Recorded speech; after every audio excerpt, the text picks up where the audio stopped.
The dust of the Karangal Valley was a living entity, a fine, ghostly powder that clung to everything, tasting of grit and history. In this relentlessly hostile landscape, Alani Sharma, or Lani as she was known, was a ghost of a different kind. Armed only with a camera and a quiet, observant nature, she was a combat photographer embedded with the 1st Battalion of the 503rd Infantry Regiment. She moved through their patrols and their downtime with an unobtrusive grace, her lens capturing the harsh, unvarnished truth of their existence, the boredom, the fear, the fleeting moments of brotherhood.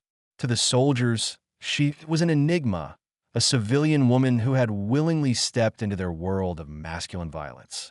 They treated her with a mixture of curiosity and a deep, instinctual protectiveness. The battalion's commander, Lieutenant Colonel Marcus Thorne, a man respected to the point of reverence by his troops, afforded her a professional but distant courtesy. His command sergeant major, a grizzled veteran named Evans, was more direct. He saw her as a liability, a piece of fragile, non-essential cargo whose presence was a constant, low-grade distraction from the serious business of staying alive. He had made his disapproval clear in a dozen small ways. His clipped, formal tone a clear sign that he was merely tolerating her presence until her assignment was over. Lani, for her part, accepted this with the same quiet stoicism with which she accepted the harsh conditions.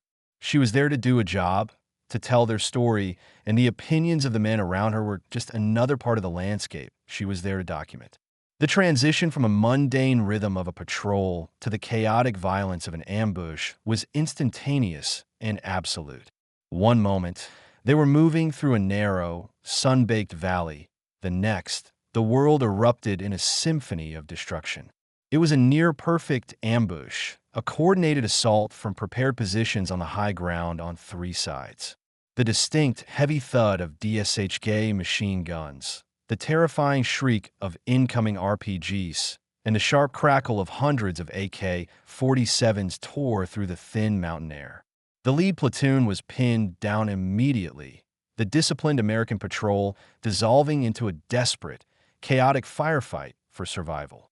Lani, who had been moving with the command element near the center of the formation, hit the dirt like everyone else, the heavy thud of rounds impacting the ground around her a visceral, terrifying drumbeat. The training every embedded journalist receives is to find cover and stay there, to become small and invisible. But Lani's camera was already up, her lens capturing the raw, terrifying immediacy of the moment. The faces of young soldiers contorted in fear and adrenaline, the flash of muzzle blasts from the rocks above, the desperate, heroic acts of men trying to save their comrades. She was an observer, a documentarian. That was her role. That was her only role.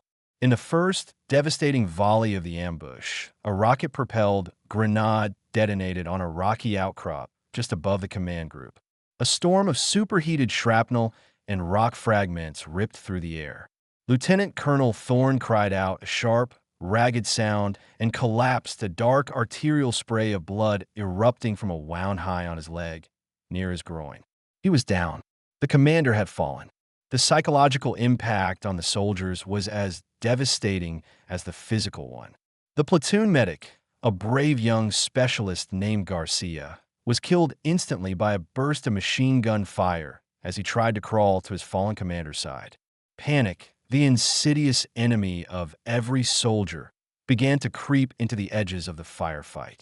Command Sergeant Major Evans, his face a mask of grim fury, immediately took charge, his powerful voice cutting through the chaos, directing fields of fire, trying to rally his men and establish a defensible perimeter. But he knew their situation was dire. They were cut off from the rest of the battalion. Their commander was dying, and their only medic was dead. He looked at Thorne, at the life pumping out of him into the thirsty dust. And in that moment, he made the cold, brutal calculation of a leader in an impossible situation. The colonel was a lost cause. His priority had to be saving the rest of the men. Lani saw it all through her lens. She saw Thorne fall. She saw the medic die, trying to reach him. She saw the look of grim, battlefield calculus on CSM Evans's face. And in that instant, she ceased to be a photographer. She dropped her camera into the dust, the tool of her trade, the very reason for her existence in this place, and began to crawl. She moved with a low, serpentine grace, staying impossibly close to the ground as bullets snapped through the air just inches above her head. Evans saw her moving and roared at her, his voice a mixture of anger and terror. "Ma'am, get back. That's an order. Get back to cover now." Lonnie didn't even look at him.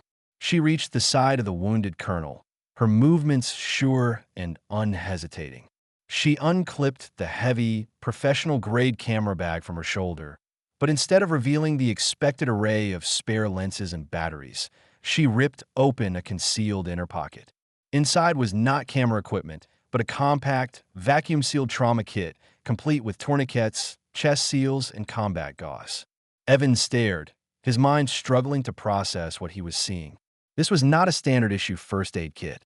This was the advanced kit of a trained combat lifesaver. Before he could even form a question, Lonnie was at work, her hands moving with a speed and precision that was breathtaking. She applied a tourniquet high on Thorne's thigh, twisting the windlass with a brutal efficiency that made the colonel cry out in a brief, lucid moment of agony. She packed the wound with gauze, her fingers working with a practiced, intimate knowledge of human anatomy. She was not an observer. She was a healer, and a damn good one.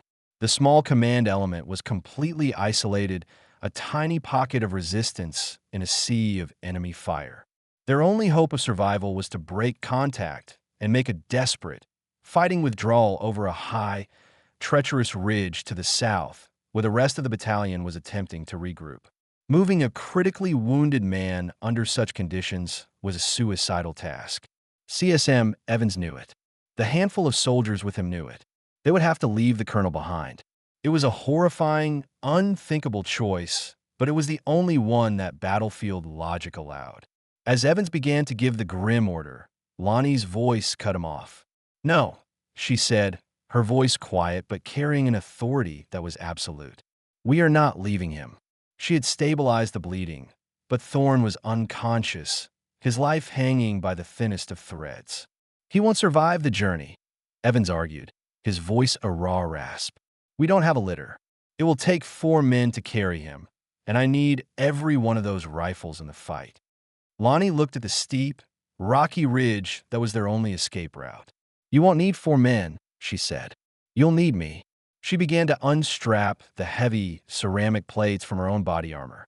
The soldiers watched in stunned silence as she used her gear, straps, and a broken branch to fashion a crude but effective travois, a makeshift sledge to carry the wounded commander. She secured him to it, then looked at the soldiers. "Give me your covering fire," she said. "I'll pull him." The idea was insane. She was not a large woman. The colonel, with his gear, weighed over 200 pounds. The terrain was a nightmare of steep inclines and loose rock. But the look in her eyes, a look of pure, unyielding determination, silenced all argument. What followed was an ordeal of almost mythic proportions. The journey over the ridge was a slow, agonizing crawl toward salvation, a nightmare of exhaustion and fear. Lonnie was the engine of their survival. She wrapped the travois straps around her shoulders and began to pull, her body straining, her muscles screaming in protest. She pulled the dead weight of the colonel up inclines so steep she had to crawl on her hands and knees, digging her fingers into the dirt for purchase. The other soldiers provided a moving screen of covering fire, their respect for this impossible woman growing with every painful step she took. She was not just a muscle, she was the medic. Every hour, she would stop, check Thorne's vitals, adjust his dressings, and administer morphine from his own aid kit. She spoke to him in his moments of pained consciousness, her voice a low, calming murmur, urging him to hold on, to keep fighting. She was a force of pure, unadulterated will, a quiet woman who had transformed into a savior, fueled by a purpose that no one could understand. They watched her, their initial awe turning into a kind of reverence. They were witnessing a feat of endurance and courage that would be told in the barracks and briefing rooms for years to come. A new and powerful legend being born in the blood and dust of the Karengal. After hours of agonizing, relentless effort, they reached the summit of the ridge. Below them, they could see the rest of the battalion, dug in, forming a defensive perimeter. They were almost safe, but the last 500 meters was a sloping, open field, a natural kill zone, and the enemy, who had been hunting them the entire way, was closing in behind them for one final, desperate attack. The soldiers with Lonnie knew it was a suicide run. To cross that field with a wounded man on a slow-moving travois was impossible.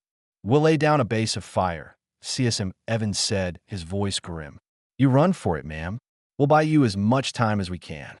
Lonnie looked at the open field, then at the unconscious colonel, and then at the soldiers who were preparing to sacrifice themselves for her and their commander. "No," she said again, her voice soft but unyielding. "There's another way." In a final, astonishing act of self-sacrifice, she took the body armor plates she had used for the travois and placed them over Thorne's chest and head. She then positioned herself between the colonel and the enemy's likely line of fire, using her own body as a human shield. "When I move, you give them everything you've got," she told the soldiers. And then she began to pull, a lone, determined figure dragging her precious cargo into the storm, one agonizing step at a time.